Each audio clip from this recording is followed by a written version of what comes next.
Good afternoon, everyone. And today's session is being taken by Justice A. Hariprasad, former judge of Kerala High Court, and who has been recently designated as a senior advocate by the Supreme Court of India. And those who have been connected with Beyond Law series, CLC series, would know that Justice Hariprasad has been taking his deep dive insights on a particular topic. And when we connected with Justice Hariprasad for this session, he said that why not let's take a topic on characteristics of a suit under section 92 of CPC. At the first blush, a thought came in my mind that we should change the title. But then I thought, let's keep characteristic itself.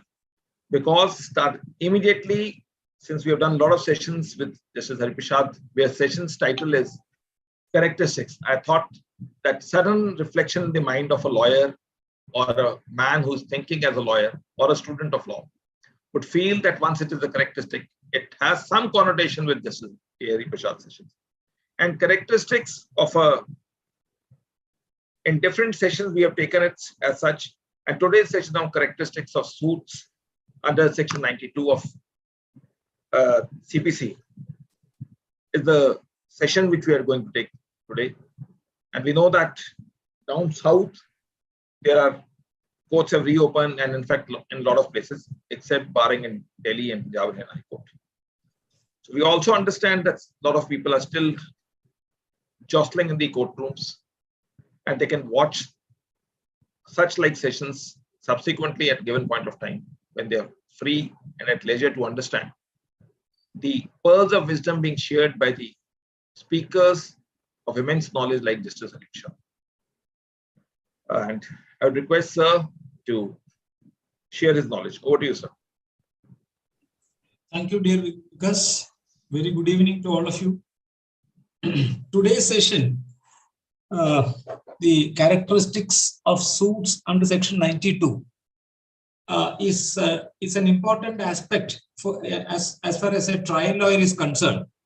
Before dealing with the subject as such, I would like to tell you some introductory remarks regarding the right to file a suit. Now, in some of the sessions which I have taken for this Beyond Law series, first appeal in civil appeals, first appeals, I have taken a session where I have highlighted the difference between right to suit, right to file a suit, and right to file an appeal. Now, as you are aware, right to file a suit is it's a common law right. It's a natural right. No statute provides, not even CPC provides, that every person has a right to file a suit. Section 9 speaks in a different tone. So right to file a suit, or I'll put it the other way, right for an original action, let it be a suit or let it be a writ petition or let it be any original action, is a common law right, generally speaking. Of course, there are certain exceptions, but I'm only in general terms I'm telling you. But insofar as appeals are concerned, normally appeals are statutory rights. Right to file an appeal is a statutory right. As in the case of an original action, no litigant can, as a matter of right, barge into a courtroom for filing an appeal. So that is the essential difference between original action, or here in our context, right to file a suit, and a right to file an appeal. So that is, if that principle is kept in our mind, now we will go to the other aspects. Before going to section 92, I think we will refresh our mind regarding section 9 of the Code of Civil Procedure, which says, the court shall, subject to the provisions herein contained, that is important, the court shall have jurisdiction to try all suits of a civil nature, excepting suits of which their cognizance is either expressly or impliedly barred. So the wording, which is put in the parenthesis clause in the bracket, subject to the provisions herein contained. So the court shall have jurisdiction to try all suits of a civil nature, excepting the suits which their cognizance is expressly or impliedly barred, subject to the provisions herein contained. So this is section 9. Section 9 as such does not confer a right on an individual to file a suit, but then it recognizes the existing right of a person to file a suit subject to the provisions in the CPC. Now, for example, subject to the provisions in the CPC can be seen from the CPC itself, because If you go to section 80 CPC, 80, you will find that suits against government can be filed only after issuing a notice as prescribed in subsection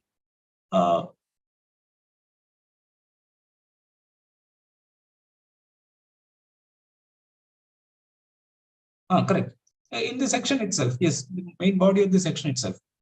Notice 2 months notice next before, suit can be instituted 2 months next after notice and writing has been delivered to the officer specified therein. So in subsection 1 itself, it is mentioned. So you can't, in the case of a suit against government, you can't straight away file a suit if it requires no urgent relief. If there is an urgent relief, then of course you can seek the leave of the court to institute it, but no interim orders will be given. So that is the rule in section 80. Then section 91, if you take section 91 CPC, you will find suit against public nuisances can be instituted only by 2 categories of persons. One is Advocate General by himself, or personally he can do that. Or the second category, leave 2 or more persons with the leave of the court can institute a suit under section 91 to remove public nuisances. So if you read section 9, one thing is clear, there is a right to file a suit. There is a recognition of right to file a suit subject to the restrictions imposed by the CPC itself. Now, if we understand that in the correct perspective, then comes the speciality of section 92 suit. Now, before going to 92, once again I may digress a bit, and I'll take you to the heading of the section first. Section 92 says public charities. Now, public charities is an expression not defined neither in the CPC nor in any even this. You can't find a definition in any of the statutes unless some provisions are there in the IT Act. Probably this charitable trust and other expressions are there. But the word public charity is a general expression.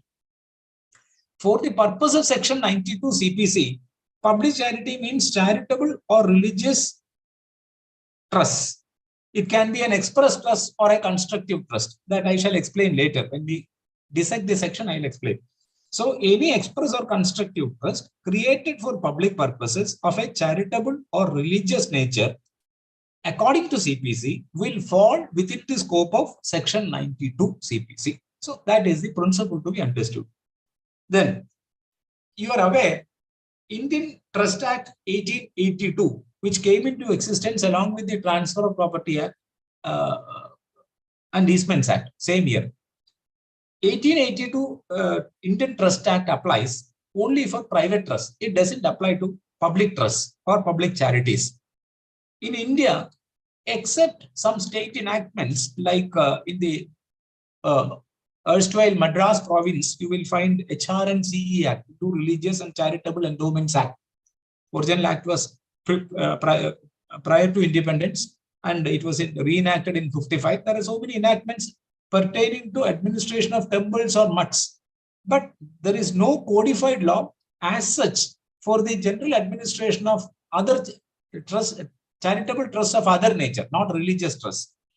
Likewise, state enactments were prevalent in Travancore state also. In earlier Part B states, Kerala, we have Cochin state and Travancore state and British Malabar. These are the 3 components of present Kerala state, which were in existence prior to our independence. So there are some, what I'm trying to tell you is that there are some local laws relating to either religious trust or charitable trust, but there is no pan-India law governing charitable trust.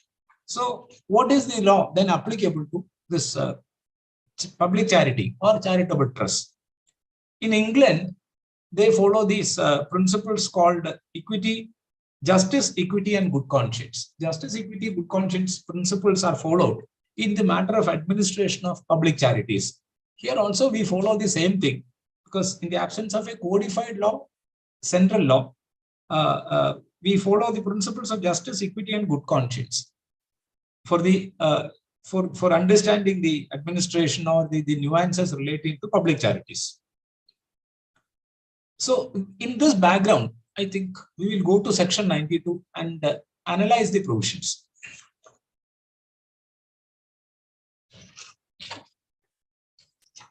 I should just read one portion of section 92 before splitting the statutory provision.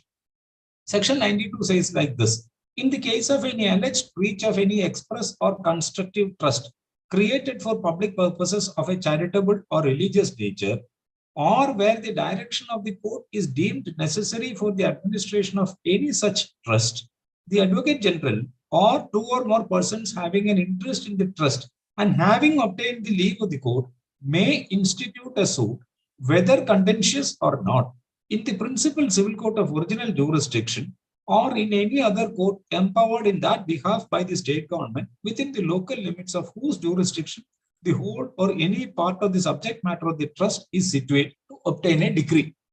So then what are the decrees that can be claimed in a suit? Have been mentioned in clauses A to H in subsection 1 of section 92 that we will see later. So this body of this substantive part of section 92 says there are certain prerequisites for instituting a suit under section 92 in respect of public charities. Let us dissect the section now. The section applies when there is a breach of any express or constructive trust. You know, express trust means trust created by a document or the terms of which can be discerned from a particular document or from a course of conduct, whatever it is. Everyone knows how the trust functions. That is an express trust. There can be constructive trust also, because there may not be a written document for that, but then custom, usage, so many things, mainly in religious matters, constructive trust can be inferred. So whether it be an express trust or a constructive trust, section 92 may attract, provided other situations are satisfied. What are the other situations? 2. The trust must be for public purpose. That is very important. If it is for the benefit of a family or a group of named persons, then section 92 doesn't apply. It applies if it applies. The section 92 will come into play only when it applies to the general public. Those who are interested to know the difference between public trust and private trust, please read Devagi Nandan. I think it is 1954 Supreme Court. I don't remember the page. Devagi Nandan, that's a larger decision by the Supreme Court. Devagi Nandan is a classic decision which describes the distinctions between public trust and private trust. 54 Supreme Court, I don't remember the page. Please look into that. Those who are so interested in understanding the difference between a public trust and a private trust. Anyway, section 92 applies only to public trust, not to private trust. So the first condition is that when there is a breach of any express or constructive trust, a person can approach the court with a suit under section 92. 2. No, that alone is not sufficient. 2. The trust must be for public purpose.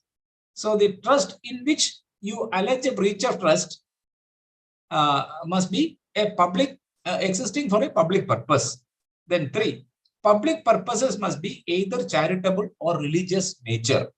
So these are the 3 essential things for filing a suit under section 92. I'll repeat. When there is a breach of any express or constructive trust. 2. The trust must be for a public purpose. 3. Public purpose must be either charitable or religious in nature.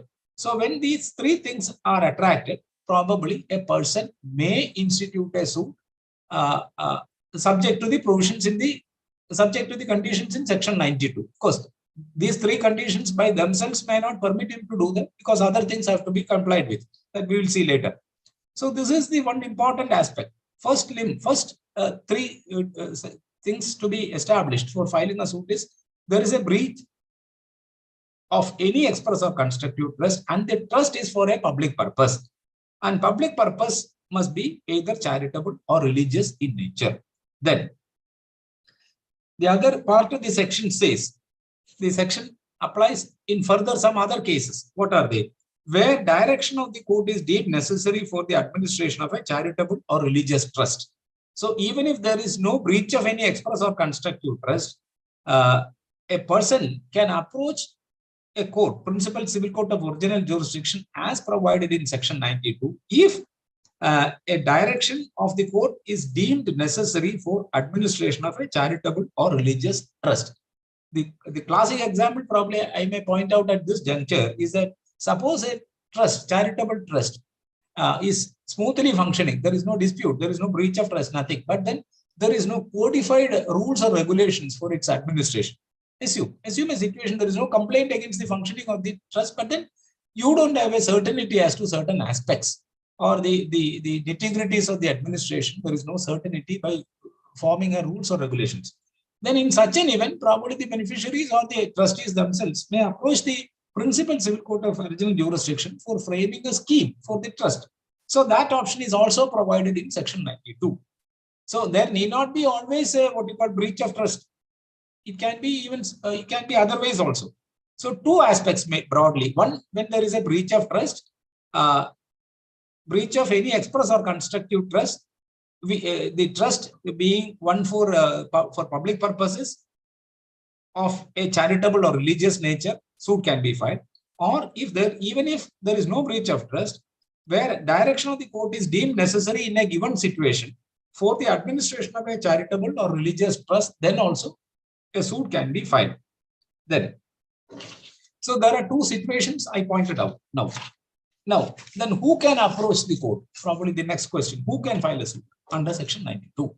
Because I told you at the outset that a person aggrieved can approach a court without any restriction, because everyone is entitled to get an original action initiated. But in the case of section 92 suit, no single individual or those who do not prescribe a particular qualification cannot file it. Who are they? Who can file a suit?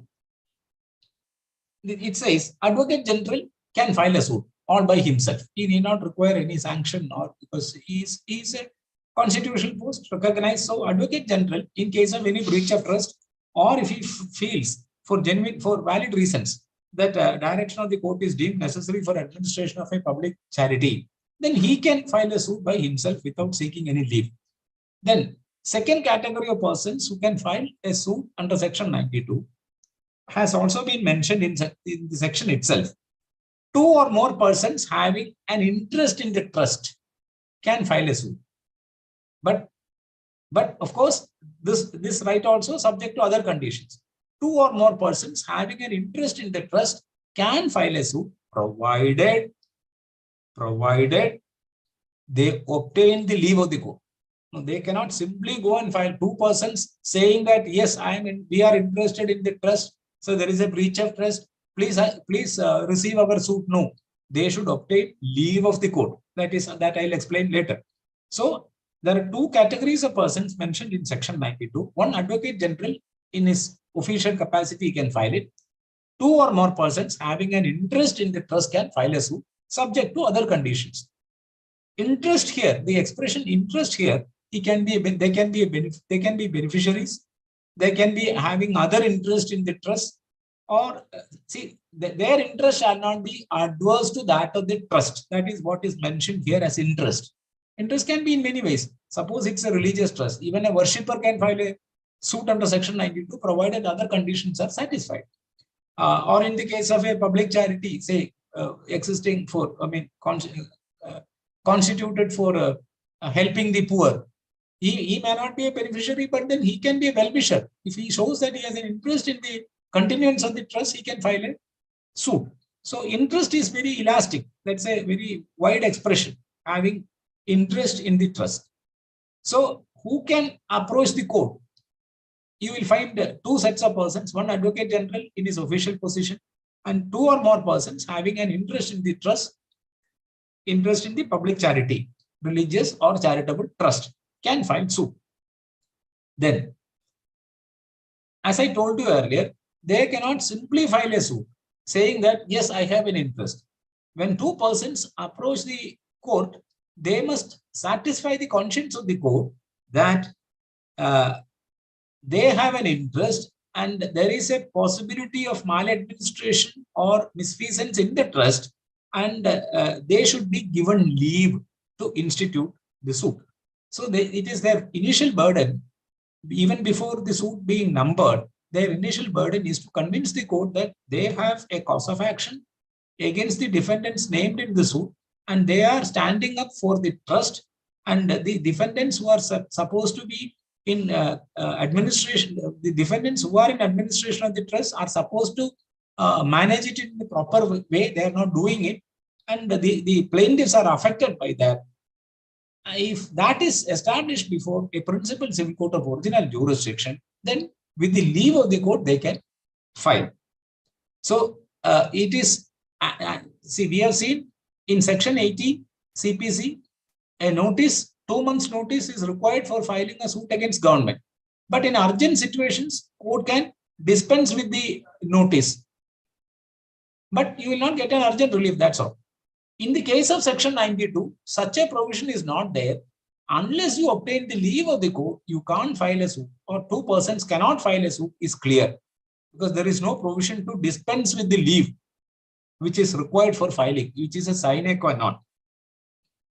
Now, in one Kerala decision that was actually rendered by Honorable Mr. Justice K.T. Thomas while his lordship was serving as the judge of the Kerala High Court, which says, quoting some other High Court decisions, saying that the leave mentioned in section 92 is a mandatory condition, because only after obtaining the leave you can file the suit, or it is a condition precedent for filing the suit. You can't file suit first and then obtain leave. No, that is not possible. You have to obtain leave first and then file the suit. Other way around is not possible.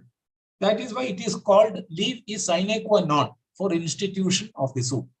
I'll put it very clearly. Even in section 80, suppose a suit is filed against the government without sending notice, probably the court can allow you to send a notice, and you can take back the plaint, and after a period of 60 days, you can institute the same plaint, because institution takes place, but probably you may not get a relief, urgent relief. But in the case of section 92 suit, even the institution does not take place, because you are aware, section 26 CPC says about institution of the proceedings. Institution is defined in section 26. 1 second, I'll take. Institutional suits, every suit shall be instituted by the presentation of a plaint or in such other manner as may be prescribed. That is 26. But institution as defined in section 26 never takes place in the case of a section 92 suit if that is instituted without obtaining leave of the court. So I repeat, leave of the court is required, essential for institution of a suit by two or more persons interested in the public charity. And leave is a condition precedent, it's a sine qua non.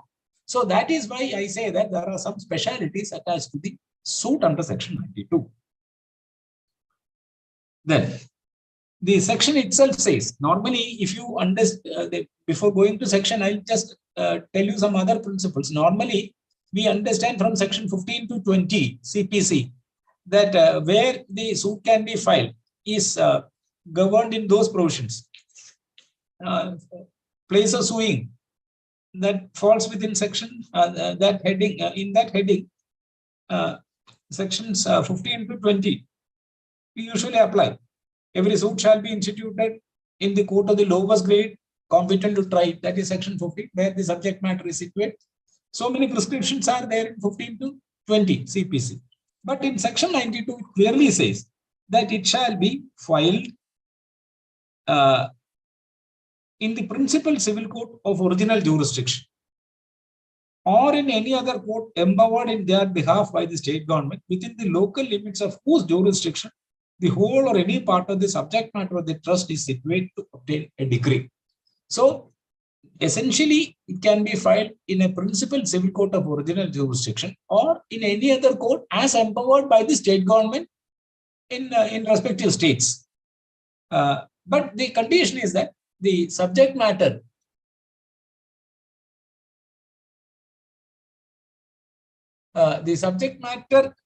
of the trust must be within the local limits of the court. So principal civil court of original jurisdiction is also defined in CPC. You read section 4, section 2, subsection 4. 2 deals with definition. Subsection 4, district means the local limits of the jurisdiction of a principal civil court of original jurisdiction, hereinafter called a district court, and includes the local limits of the ordinary original civil jurisdiction of a high court. Because normally it is not there, except in earlier it was there in the chartered high court when chartered high courts were there. So district court, what we understand is that the normal jurisdiction of the principal civil court is called a district in the CPC.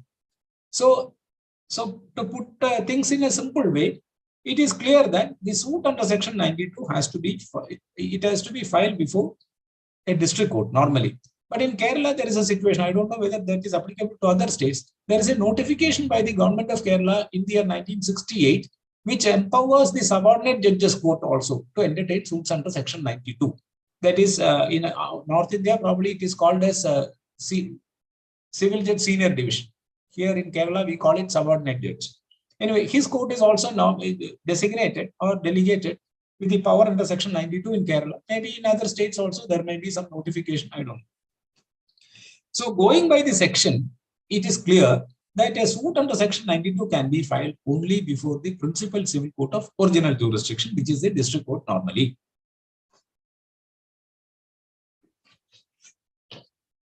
Then, I told you earlier that this is important. Either the subject matter of the suit must be situate within the jurisdiction of the principal civil court. Then only it can be filed in a particular principal civil court. Wherever it can be either in full or part. Even one part in one district and the other part in the other district, you can choose. Then, so these are the broad aspects. I'll sum up later. And these are the broad aspects. If you dissect section 92, these things are discernible. Now, coming to reliefs. What are the reliefs claimable under section 92? Section 92 A to H, 92 1A to H clearly enumerates the reliefs claimable in a suit under section 92. Removing any trustee, clear. There can't be any doubt, or there can't be any ambiguity. Removing any trustee, a trustee who is committing breach of trust or not acting in accordance with the directions in the trust deed, he can be removed. So either Advocate General himself or two or more persons having interest in the trust, public charity, with the leave of the court can file a suit for removing any trustee. Then B, appointing a new trustee. Because once a trustee is removed, certainly another trustee must take his place. Otherwise, there will be vacuum in the administration. So once a person is removed, the corollary is that appointing a new trustee also can be claimed as a relief. Then directing a trustee who has been removed or a person who has ceased to be a trustee to deliver possession of any trust property in his possession to the person entitled to possession of such property. Suppose the trustee removed holds the trust property against the terms of the trust, then of course he should be asked to return the property. It can be immovable property or movable property, whatever it is. So that relief also can be claimed. Then directing accounts and inquiries, taking inventories, asking the trustee to furnish accounts. If he is removed, certainly he is bound to account for the profits that he has derived from the trust, or rather either lawfully or unlawfully, whatever it is, he has to account for that. Then declaring what portion of the trust property or the interest therein shall be allocated to any particular object of the trust. Now, suppose there is some ambiguity. Assume a trust where there are a lot of income, and there is some ambiguity regarding the application of income to various objects of the trust. And if there is no clarity, probably one of the persons, even in the administration, can approach the principal civil court and seek its advice, because the subsection 1 says where a direction of the court is deemed necessary for the administration of any such trust, that is also a relief claimable. So which portion of the property or interest therein shall be allocated to any particular object of the trust can also be decided in a litigation. It can be a contentious litigation or it can be an uncontested suit. Then F, authorizing the whole or any part of the trust property to be let, sold, mortgaged, or exchanged. Because it's a public charity, no trustee can, as a matter of right, sell, lease out, or create a mortgage or exchange trust property. So the permission of the court is required. Principal Civil Court of original jurisdiction should grant a permission to any person in administration of a public charity to alienate the property in any manner that is covered by subsection clause F. And I'll tell you one thing in this context, because the concept of trust in India, if you read the Indian Trust Act, you will find there is a vestige of property in trustees. So the trust property vests with the trustees. That is, it's not ownership vesting with the, there is a difference between suppose you purchase a property, the absolute right vests in you. That type of vesting is not there. But then for all practical purposes, he is vested with the responsibility of administrating the trust, and therefore there is a vestiture. So that is why since there is a vestiture of administrative right and the property in the trustee, you should take leave of the court for alienating the same. That is the principle behind subclause F. Then settling a scheme. I told you earlier, suppose there is a trust is running very smoothly, no problem. But then there is no return scheme, and you find that it is better to have a return scheme for the administration. So even the trustees or the beneficiaries can approach the court and for settling a scheme. Even in the case of removal of trustee, also suppose there is some lacuna in the administration, that also can be corrected. So settling a scheme is very important, and such suits are very common in, at least in our state. For settling schemes, suits are being filed. Then granting such further or other relief as the nature of the case may require. That is a residuary clause, H. 92(1)H says granting such further or other relief as the nature of the case may require, because the legislature thought it fit to leave it as a residuary clause, because all the situations in respect of administration of a public charity cannot be contemplated, visualized. So a residuary clause is added as clause H, saying that the court is having power to grant such further or other relief as the nature of the case may require. The one decision by Supreme Court in Charan Singh versus Darshan Singh, that is a year 1973, Supreme Court 371. Charan Singh's case, it has been clearly stated that clause H is to be understood as a provision which is in ejusdem generis with A to G, and it is a relief akin to the other reliefs claimable under A to G. So there must be some nexus. It can't be totally different purpose. H has to be understood empowering a party or parties to file a suit under section 92 for getting any relief which is not directly covered by A to G, but then the relief claim must have some nexus with A to G. So these are the provision, these are the nature of suits that can be filed. These are the reliefs, these are the reliefs that can be claimed in suits under section 92.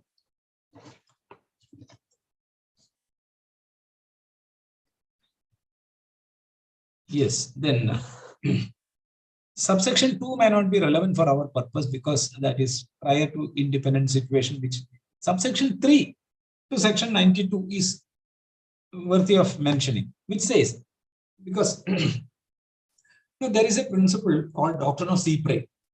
Doctrine of Secret, actually, that's, I think it is a French word, CYPRES.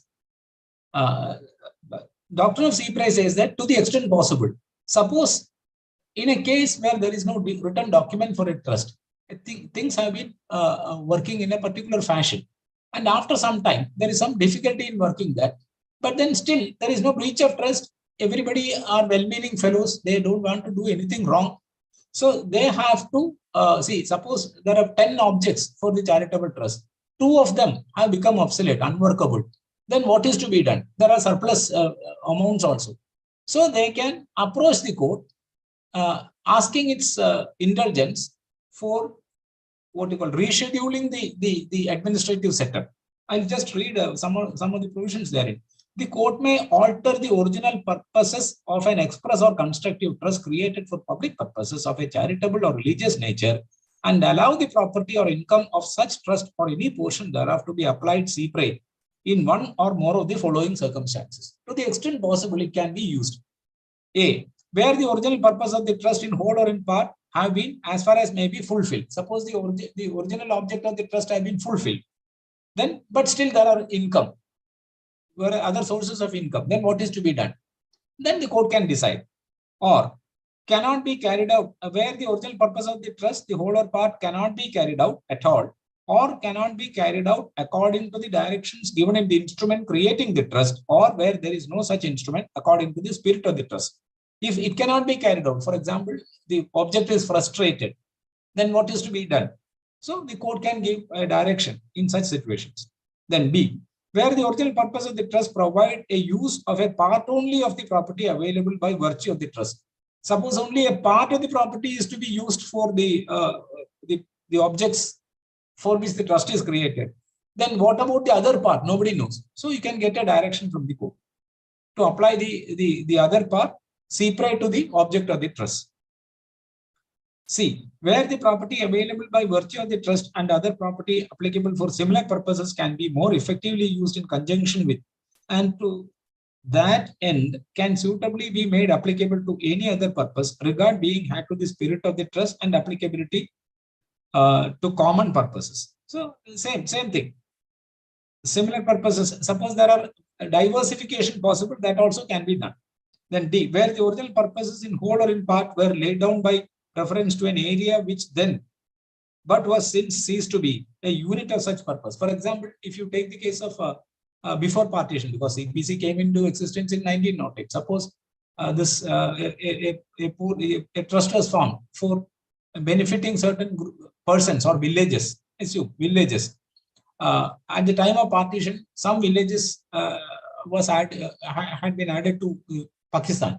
Then that portion can be used. Trust can be used. So it can be modulated. The application of the trust funds can be channelized. Then, where the original purpose in whole or part have since laid down have been adequately provided by other means, ceased as being useless or harmful to the community, or ceased to be in law charitable, or ceased any other way to provide suitable and effective method of using property available by virtue of the trust, regard being had to the spirit of the trust. So these are the other conditions provided in E, where the court may alter the original purposes of an express or constructive trust created for public purposes. So this is subsection 3. Subsection 3 actually it's a very rare situation. Normally it doesn't arise, but even for such a contingency, there is a provision made in the section itself. So now, if you ask me to sum up the special characteristics of a suit under section 92, I would say that it must be relating to an express or constructive trust of a charitable or religious nature. Then only it can be called a public charity. It must be relating to an express or constructive trust of a religious or charitable nature. Then only persons named in the section can file a suit, either Advocate General or two or more persons having an interest in the trust. Interest can be a beneficial interest or other interest possible. It must be a lawful interest, that's all. Then they can, with the leave of the court, they can file a suit under section 92. And leave, as I told you repeatedly, that leave under section 92 is a sine qua non. It is a condition precedent for institution of the suit, as we understand the expression provided in section 26 of the CPC itself. Institution doesn't take place unless unless two persons obtain the leave. And one more aspect in this context, now the leave can be granted by the court even ex parte. It need not, see, before granting the leave, the defendant need not be heard. Normally what happens is that when a suit under section 92 is filed, the leave petition should contain all the details required to understand that the persons have interest in the public charity and the suit is pertaining to a public charity, and the indulgence of the court is required going by the averments in the plain and the application, and also the release fall under A to H of section 92. So if all these conditions are mentioned or satisfied, then the court can grant indulgence. There are some decisions by Kerala High Court which says that the leave application must be in the form of an original petition, OP, original petition. And after allowing that original petition, the suit will be numbered. Now, there is another practice also here.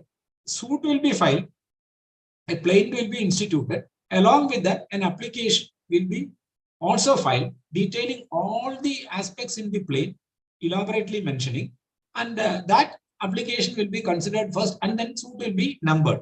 But that is, of course, there is a conflict of judicial opinion. There are two views possible.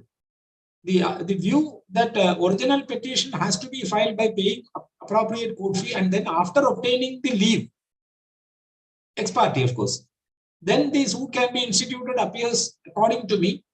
In my view, that is the correct view. Because if you file a suit first and then an interlocutory application therein, so without numbering the suit, you can't number the interlocutory application. Numbering can take place only after institution of the suit. If for institution leave is required, suit could not have been numbered at all. So that is my point. Actually, numbering is an administrative exercise. Numbering the suit is an administrative exercise. But for that, there must be an authority given to the officer concerned to number the suit. Number the suit is a process after institution. So if a suit under section 92 can be instituted only after obtaining leave, it can't be numbered, and in a numbered suit, there cannot be an interlocutory application called IA. No, that is theoretically not correct. So in my personal view, it is always better to file an original petition by paying appropriate court fee and obtain, where you should state all the details. You should mention all these things. The suit is pertaining to a public charity. It is a charitable or a religious nature, and the persons in administration are committing either breach of trust or they are swindling the trust property. And the plaintiff, the petitioners must show their interest in the property or in the trust, and they should convince the court that the release claim in the suit that is going to be filed fall within A to H. If all these conditions are pleaded and satisfied, court can grant you an ex parte order, and thereafter the institution takes place. That appears to be the correct view, but two views are possible. There are two lines of thinking. I'm just placing that matter for your consideration. Then, anyway, institution has to take place only after obtaining leave, and leave can be given even ex parte, even without hearing the defendant. There is no bar in that. In AER 91 Supreme Court, there is a decision which says that if an ex parte leave is granted, the court is having power to revoke it when the defendant appears and shows sufficient cause for revoking it. Suppose the defendant appears in a case where leave had been granted ex parte, defendant convinces the court that no, this leave should not have been granted at all. The plaintiffs have no interest in the trust, or the dispute is not pertaining to a public charity, or the reliefs do not fall within A to H. If these things are established by the defendant, then the court is having power to revoke the leave once granted, because there is no fetter. The court's hands are not tied.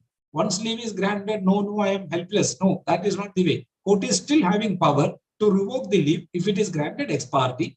But if it is granted after hearing both sides, the same court cannot revoke it. It is for the appellate court to revoke it. If the leave is granted after hearing both sides, that is the only difference. Then the suit must be laid before the principal civil court of original jurisdiction. That is, normally, as we understand the expression, it is the district court. But in some states, as in Kerala, there can be a delegated jurisdiction to subordinate judges court or other courts. I do not know. Then release must be under A to G, or at least falling within H, which is akin to A to G. So these are the basic characteristics of a suit under section 92, which these characteristics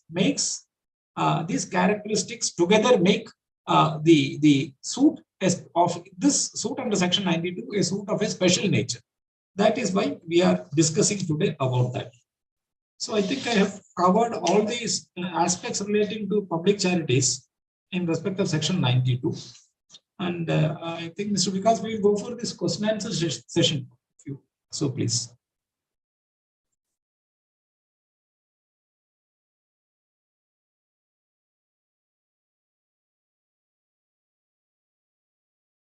So as usual, the session has been lucidly explained. Now, one question is, he has only said, please clarify whether there is any limitation applicable in the case of acquiring immovable property through public trust under the present laws in Karnataka, or what is the difference between a financial transaction existing between a private personal trust with accounts of HUF under the IT Act? No, see, because probably that appears to be a very complicated question. I can answer one part of the question, because if you read section 10 of the Limitation Act, you will find the answer. Section 10 of the Limitation Act says there is no limitation for pursuing the trust property. If it has gone to the wrongful hands, it can be pursued anytime. There is no law of limitation applicable in the case of constructive or constructive trust. Sorry, express trust. In the case of constructive trust, probably 12 years may apply. The other aspect I am not able to answer because it's something special to Karnataka, which I am not very familiar. So I don't want to venture to answer that. That's fine. And this is whether a trust can institute a suit for permanent injunction against a person. Trust as such is not a body corporate. Trust, a managing trustee, if he is authorized by the deed of trust, he can file a suit, no doubt about it, because he is bound to protect the trust property. If somebody is trying to trespass upon trust property, it becomes his responsibility to see that nobody is trespassing into it. So he is entitled to file a suit. But understand one thing, trust is not a juristic person like a company or a society registered under the Societies Act. It is not a juristic person. It is actually a creation of the deed itself. And of course, the person in administration has every right to file a suit and no permission is required for that because he is trying to protect the trust property. So next question would be whether seal of perpetual succession arises in the trust? No, it doesn't apply. See the entity, of course, the entity is perpetual, but that is why I told you it is not a legal entity. It is a trust. It is an entity created by the parties. It doesn't have a statutory backing for two reasons. One, we don't have a codified law in respect of public charities. Second thing, the concept of trust is that it vests with the trustees. The property vests with the trustees. In the case of a company under the Companies Act or a society registered under the Societies Registration Act, it has a permanent seal and succession. It is a juristic person. It can be sued. But in the case of trust, it acts through individuals who are at the helm of administrative affairs. That is the difference. So, how is let's assume there is a liability. How does it arise in the trust? Pardon? Liability.